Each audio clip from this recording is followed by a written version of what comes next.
Hello and welcome to Healing from Within. I am your host, Sheryl Glick, author of The Living Spirit, Answers for Healing and Infinite Love, and am delighted today to welcome Diane Goble, co-author of The Transformative Power of Near-Death Experiences, along with Dr. Penny Satori and Kelly Walsch. Diane Goble, a former guest of the show, continues to share her amazing experiences and awareness through her own near-death experience and the fundamental message behind every NDE, which is one of love, peace, compassion for others, and the transformational power that transcends cultures, faiths, and creeds. Hello, Diane, and thank you for joining us again on Healing from Within. Hello, Sheryl. Thank you for having me back.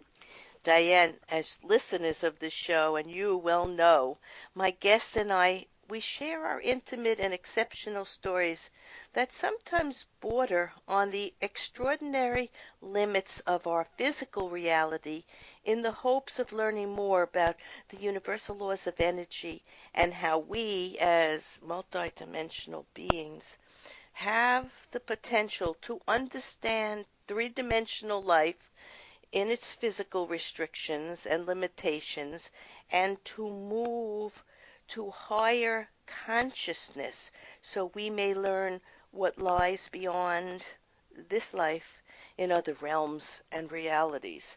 In today's episode of Healing from Within, Diane Goble, author of several books, including Beyond the Veil, shares her lifetime interest in sharing and understanding that though each person's experience is unique, the spiritual aspects of life, near-death experiences, share a common theme and offer, and the near-death experiencers bring back from their experience heightened intuition and a sincere desire to share what they have experienced there in order to make themselves whole and in order to improve life here on this planet. Now, you may remember, Diane, that I always love to ask my guests to think back to their childhood and an experienced person or event that may have been profound and led them to follow the path to adulthood for the purpose of perhaps completing their soul destiny and perhaps leading the life that they were born to lead. So I know each time we do this, something else pops into our mind and we have something else to offer. So think back to that. Well, my sister just tapped me on the shoulder and said, "Hey," without me. My sister was 8 years old when she passed, and I was 10. And nobody explained death to me. I didn't know where she went. I didn't understand why she wasn't there anymore. I mean, seeing her body in the casket, my father, I remember he held me up to kiss her goodbye, and she was ice cold, and nobody told me that she was going to be ice cold. And, the whole thing was just very traumatic, and so sad. I buried that. I suffered all the way through high school with that stigma of, I don't know, one of your siblings died, and so there's something wrong with you. I don't know what I thought, but I just had a very troubled childhood, and my parents didn't deal with that with me very well. No, as a young child, when I was in junior high school, one day a boy didn't come into school. He sat next to me, and he wasn't there, and he was always there. And later I learned that he had died in an accident. And I couldn't even fathom that he was gone. I didn't understand death. I didn't think anybody ever leaves, because somehow a part of me knew that our soul or our energy or spirit, there is no death. There's only transformation of the soul to other forms of life. I knew it, but of course I couldn't explain it, but I always felt him around me. And of course, now as a medium and an intuitive healer, this is Well, many yeah, years later, I can express in the appropriate words that we are eternal and we are energy beings, spiritual beings, having a physical life. And that's why I couldn't accept it. And I'm very sorry that you had to see that. It would have been okay if your parents would have not brought you into that room to see I know. that, And her death was sudden too. It was an accident. So it was like we were playing, and then she went out to play with her friends, and I was with my friends, and the next thing I knew, we were in the hospital, and she was dead. it's all too much for a young mind and heart Yeah, to take in. it was And, awful. in the Jewish religion, they don't allow children to the cemetery. Yeah. It's not even Oh yeah, allowed. seeing the casket lowered into the grave, I It is, remember as being very traumatic. I'm sure, and it's really not necessary, but everyone has their own beliefs about this and what they want to do, but they really need to think about, a child's sensitivity and what's Yeah. appropriate for them at that time. So I'm Hmm. sorry you had to experience that. But let's Yeah, that go was on rough. to, yeah, let's go on to, um, tell us how you became involved with Dr. Penny Satori and Kelly Walsh, and there's other people, Dr. Bernie Siegel, Dr. Eben Alexander, Neil Donald Walsh, and others who contributed to this anthology of near-death experiences. And Yeah. why do you think there are so many stories of this kind being talked about now? I would say probably because of the internet. Oh, yeah. Yeah, I think that multiplied the effect because, when my experience happened, it was 1971, and you didn't talk about this, they'd commit you. You obviously were delusional or schizophrenic or whatever, and, they'd put you in the ward and give you drugs. So we didn't talk about it, and it wasn't until Dr. Moody's book came out in, I think, mid-1970s, Life After Life, and, that kind of opened it up. So it's progressively gotten out there more and more and more and more, and with the internet, it just kind of exploded. Well, there are many more people who are aware of metaphysics and quantum physics and the science approach to understanding that we are energy beings and our thoughts and our physical, our heartbeat, everything about us radiates energy and an aura. And so it's much more understood, but still, there are many people who still think you're dead, you're in the ground, you're finished. That's all that you are, Right. is this physical vessel. So it's still, while it's come farther along, we have a ways to go. But tell us more Mm. about your 1971, before your 30th birthday, when you Well, let me drowned. start with how I got involved with the book. Oh, Um, okay. okay, so it came about after a very depressed young woman in England named Kelly Walsh overdosed. And she was taken to the hospital after several days, and it was a long, drawn-out process. And in that period she was in the hospital, she had a spiritually transformative experience. And her message when she came back was that like-minded souls would collaborate and change the world through the power of love. That was like her motto. She didn't really know what that meant at the time. Mm-hmm. But she quickly changed, her personality changed from being a suicidal, anxious, and depressed human being to being incredibly positive and loving for the first time in her life. And she ended up starting a foundation based on positivity power, as she calls it, to help lift children around the world out of poverty and suffering. So her path already was turning to, it's like, okay, now how do I spread my message? Mm. And so she started looking on the internet, and that's how she came across Dr. Penny Satori. So Penny had been an intensive care nurse in the UK for 21 years, and she developed an interest in near-death experiences after a patient who died and was resuscitated told her about his out-of-body experience, and then she began to question death and what happens when we die, and that began her research into near-death experiences.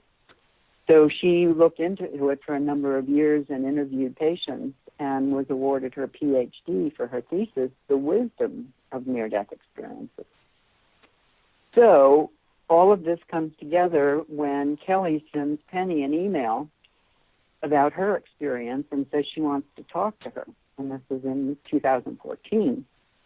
Well, Penny's book had just been published by Watkins, and she had been doing speaking engagements all over Europe for months and months and was inundated with emails that she had to answer, and she was pregnant. So she wasn't really looking for a project. But after she talked to Kelly, she found herself wanting to answer the question, what is it about near-death experiences and spiritually transformative experiences that makes them so powerful that they change the way people perceive themselves and live their lives afterwards? So through her connections, her publisher Watkins agreed to publish the book, and Kelly searched the internet and found 20-some near-death experiences around the world who were willing to contribute their transformational stories to the book. And that's how she found me, was by looking on the internet. So my story's been included in several other books about near-death experiences, but I found this project particularly interesting because it deals with the effects these mind-blowing experiences have on people's lives that are unknown, basically. So for this book, I had to rewrite my story from a different angle, focusing on the after effects. So all of these other people who came on board, Neil Donald Walsch, there was a connection. She went to a seminar and he was there, and somehow she met him, and he, at the same time, he got his new book galleys. He got her PDF, and he had to sit down and read the book, the draft, and he was in love with the book, so he wanted to participate. And then Bernie Siegel somehow found out about it, was connected to somebody, and he wrote a chapter. He had a near-death experience. That's what started him on all of his work. And even Alexander and Anna Morjani, who were some of the near-death experiences who were out in the speakers circuit with their books and stuff, they came on board and wanted to endorse the book. And so it's just been going and going and growing. Well, let me just say that all these people have been guests on this show, and I'm going to say for our audience listening, do you think it's a coincidence how these things how these people are brought together? Well, no, I think nothing's random, and it's the universe way of bringing like-minded people, like Kelly said, that would be brought together to express their newfound love of life and how to contribute in a positive way to knowing the truth about who we are and to find our life path and destiny so that we can truly find peace and health and prosperity and love, because the physical world is not what brings it to us. It's from within, and this connection to this alignment to spirit, and through a near-death experience or a spiritual transformative experience, that's what you're really connecting to, the universal energy of eternal life and wisdom and creativity. So I think it's wonderful that we just mentioned so many wonderful people who have had trying experiences, but through it have come to know themselves and life and the universe in a way that they can participate in bringing a new energy to our world, which is desperately needed now in these challenging times. So, did you want to? That's another thing. You talk about, well, why is all of this coming out now? Well, the times are so challenging; they are in dire need of this sort of thing to let people know that this isn't that what you're seeing in the headlines is not what the world is all about. No, this is it's just a deeper thing. Yeah, this is a way to awaken many more people so that they can start to see what is ludicrous and silly about the way people invest their time and energy, and what could be uniquely compassionate and loving and valuable. And that's what's happening. But did you want to tell us in a short version of what happened when you drowned? Yes, sure. So I was rafting down the Chattooga River in northeastern Georgia with my husband, my teenage sister, and 5 crew members from the movie Deliverance. which was all filmed on the river. My husband was a cameraman. When we made a big mistake and our raft got turned around backwards and became stuck in a hydraulic, which is a phenomenon that the water just goes down into a deep hole and rolls around, and it traps things in it, like rafts and kayaks. Mm-hmm. And because we went around backwards, the other woman in the raft got thrown out, and the two men, and I got thrown out. So I was in the front of the raft, now I'm in the back of the raft, and so I fall out the back of the raft, but one of the men was able to grab my arm, and so the water would pull me down and then push me back up, and so I would get a breath. So all the time this is happening to me, I'm extremely calm. I know I'm going to die. I realize that that's what's going to happen, and I'm trying to decide what's the best way to die, because I'm being pounded into the rocks and pounded into the raft and pulled under the water. So I finally decided very calmly that the best way to die was to drown. So the next time I was able to get a breath, I shouted, "Let go," and they did. And I was sucked down under the water, and I inhaled, and everything went black, which I was an agnostic at the time, and that's exactly what I expected. It's over, done. But then suddenly, I realized I was floating above the river, looking down, watching what was going on. Everybody was running around like crazy, trying to figure out where my body was. It was under the raft, apparently. So I thought I should stop my husband from jumping in the water to try to save me, and suddenly I was by his side, and I thought I was reaching out to try to stop him, but I didn't have an arm. I didn't have a body. And it was only then that I realized, oh, my God, I'm dead. And as soon as I realized that, I was pulled away from the forest, away from the planet. I was speeding through dark space toward a beautiful light 1 billion miles away. It was like in Star Trek when the Enterprise went into warp drive and the streaks of light went by. It was kind of like that. But at the same time, I don't know whether I was moving or it was moving. It was like time stood still, or there was no time. It was a very strange, it was dark, very strange, but I was overwhelmed with feelings of unconditional love and peace. I knew I was going home. I knew I had done this before, thousands of times. Reincarnation made complete sense. Even the Bible made sense. Once I finally remembered all I had forgotten when I became human, because we forget it all when we become human. Otherwise, people always say, well, why do we forget? Well, because if you knew coming in, you wouldn't learn anything. You wouldn't put the effort. You wouldn't put the effort forward to refine your soul energy and become what you are. You are just realizing, what you already are through the experiences of a physical life. Very, very well said. So what happened next? So I had no feelings about my going back to my body or even my family. I just wanted to know more. I wanted to be home. I wanted to see this. I wanted to be in this experience. And I realized I was accompanied by a being of light.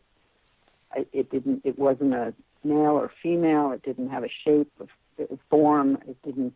We communicated telepathically. I can't describe what it was, but somebody who I've always known and been with through all of my lifetimes and in my existence. And every question that I had was answered before I could ask it. And we were just having this wonderful time as we got closer and closer to the light.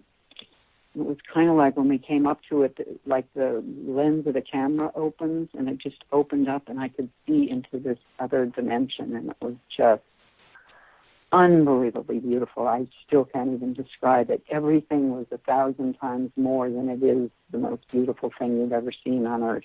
It's just ineffable. There are no words. We don't have words. We don't have the language for that kind of experience. But go on, Diane. We have to know the common remembrances of most people who have a near-death experience. So what happens to most people afterwards? They change so drastically. So tell us something about that after your experience. Okay, well, let me tell you how the experience ends, because it's kind of interesting. It's another one of those things that suddenly happen, and it's like, whoa, what the heck was that? So I'm discussing about whether to go back. This being of light says, do you want to go back? Do you want to stay? And I'm thinking, this is really neat. I really like it here. And I don't want to go back. I'm good. But then I was told that if I went back, I would be given information to share that would be helpful to humanity. And I thought, well, that sounds like a good thing. And before I could even say yes or no, I was suddenly pulled into this tall, very tall crystal structure that I was told was the Hall of Knowledge. And as I flew through it, I spiraled upwards like through human history, and I met with all of the great sages and teachers of Earth's past, absorbing knowledge as I went. It's like speaking to Socrates and Jesus and Buddha and Aristotle. It's like I met them all. And at one point I looked up and I wondered what would happen when I reached the top, when I suddenly crashed through it. And it was like shards of sparkling colored glass shattered all around me. And at the exact same instant, my head popped out of the water 100 yards down the river from the raft that was still stuck in the hydraulics. So I was able to grab onto a rock and hold on until my husband got to me and helped me out of the river. And all I could tell him right then was that I went someplace else.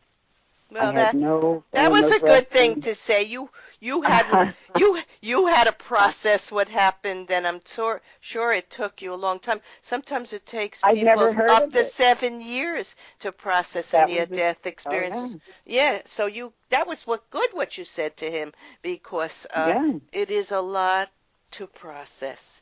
A great deal to now, I process. didn't have a broken bone. I didn't have a black and blue mark. I coughed up a little water, but I was basically fine. Now, how did I get from there to there without, if you saw a video, and I have a video of the rapids that we went through, you would really wonder why I'm still here. And this was 1971. We were in the middle of the Smoky Mountains. There were no phones, no 911 to call, But I have no memory of being in the river, and I'm a water person. I have no memory of fighting the currents or trying to breathe or avoiding the rocks and the trees and the whatnot in the water. Well, maybe that was the healing influence of the place you were in and the light you were in to take that away from you, so when you came back, you can realize the beauty of life beyond and life here in a way maybe it was a gift from spirit to you, not to have that horrible feeling of remembering that. I'd like to think of it that way. The mountain men said that the reason I survived was that I surrendered to the river. Yes. Mm. So I offered no resistance. I wasn't trying to save myself. I just let go, and the river took my body. Mm. And it's good in a kayak. I've seen it done in a kayak. It's a good 3 minutes in a kayak paddling. Mm-hmm. So, it could have taken anywhere from 5 to 10 minutes for the whole thing to happen. So it wasn't very long, but long enough to, I had really, if I tell my whole story, it's a good hour-long story because of all that I went through. Yes, so in this book, this collection of stories, some of the people who are mentioned, like Erica McKenzie, whose battle with weight led her to helping people all over the world after her NDE, and Catherine Baldwin, who fell in a pool as a child and had an NDE. It led her to develop healing techniques that have benefited thousands of people. And William Peters' NDE, these are all stories that are in the book, led him to develop the Shared Crossing Project. And Robert Tremblay's NDE has given him the strength to live with a debilitating disease for years. So something comes out of an NDE that changes a person and makes them live the rest of their life in fulfilling their dreams and their wish to help others. So why do you think this is? You have to figure out what happened, and just in trying to figure it out, it leads you somewhere else. What happened to me, it happened in 1971. It was 2 months before my 30th birthday, and I was perfectly content with being a stay-at-home mom with 3 children, following my husband around the country as he pursued his career as a motion picture cameraman. I had no thoughts of doing anything else other than living the Hollywood dream. And then this happened, and my whole life completely fell apart. I lost everything. Talk about PTSD. My husband left me. He tried to take the children away from me. He did for a while. I had no money. I had no place to live. It was just a mess. Almost to the day, 7 years later, I ended up going back to college. And I had dropped out at 19 because I thought I wasn't smart enough. But now I was on the dean's list every semester. I just seemed to know everything without having to do any studying. So I earned a bachelor's degree in psychology and a master's in psychology, and I ended up working in the field of death and dying in many different ways. Me too. I worked with hospice for 8 years too, and my 25 years. My transformative experience happened when I was sick with the flu. I don't know if I had a near-death experience, but my grandfather was standing by my side and telling me I had to write something for my father. And the next day, my dad, I received a call. My father had passed, and I wrote his eulogy. But my whole life changed after that, just like yours, because we were called to. Yeah, we were called to do something else. And that's what these experiences, I don't know if we were born to have that experience, or in having that experience, it changed us so much, we became almost a different person. Can I share the philanthropic purpose behind this book? Sure. Penny and Kelly started a Love Care Share Foundation with the mission to rid the world of negativity and create a more loving, caring, sharing world. So they're aiming programs at making a positive difference in the lives of children around the world who are affected by poverty and suffering. But all of the royalties from the book, none of us, even Kelly or Dr. Penny, get any of it. All the money goes to the Love Care Share Foundation. Thank you for putting that in, because it's very appropriate to what happens after a spiritual transformative experience or a near-death experience. You become a universal being of goodness and graciousness and love, and you can bring heaven to earth, so to put it. So I want to thank you, Diane Goble, co-author with Dr. Penny Satori and Kelly Walsch, and all the others who have told their story in the book, The Transformative Power of Near-Death Experiences, and they've shared their amazing journey to the core of life and light, the home we originate from and return to, showing us that near-death experiences are like messages from above, offering us the truth about our divine nature and offering infinite possibilities for love and creation. For more information and to purchase this sensitive and truly focused, truthful story of NDEs, go to Amazon.com or any fine bookstore. In summarizing today's episode of Healing from Within, Diane and I have been delighted to share our personal encounters with spiritual forces of love and compassion that offer all of us the opportunity to know ourselves better and to begin to conquer our fears and any limitation while we accept life and surrender sometimes to life, as Diane did in the water. And we must accept and surrender to it as it is, as there are infinite ways for us to find the truth of our soul and our soul mission. One of the stories that brought tears to my eyes as I was reading the book was that of David Bennett in his chapter Purpose, Purpose, Purpose. What's purpose? David shares his NDE while one night in March 1983 aboard the vessel, the research vessel, Aloha, he drowned. He described, as you described, Diane, he describes the darkness was emptiness, not good or bad. It lacked emotion, but he was comfortable and no longer in pain. There was something supportive in the state which felt the most natural thing in the world, and there was an omnipresent intelligence at hand. Slowly light started to appear within the darkness, and a brighter light in the distance, and he was lifted up emotionally as if it were enveloping him, taking him into what could only be called love. He was becoming part of love. So he was told, this is not your time, you have to return, and you have to return because you have a purpose. Diane and I would have you know that each of us are here in this physical life because we each have a purpose. If we pay attention and open our hearts and minds and listen to our dreams and observe the goodness and love within ourselves, the purpose is going to unfold.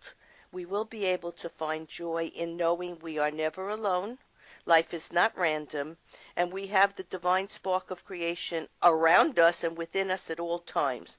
Knowing that can make all the difference in how you choose to live and open up to what is really possible, infinite possibilities. I am Sheryl Glick, host of Healing from Within, and invite you to visit my website, SherylGlick.com, to read about encounters with spiritually guided people, science, psychology, medicine, energy healing, NDEs, miracles, and leaders who seek to find answers to age-old questions. Shows may also be heard on webtalkradio.net and dreamvision7radio.com. Thank you.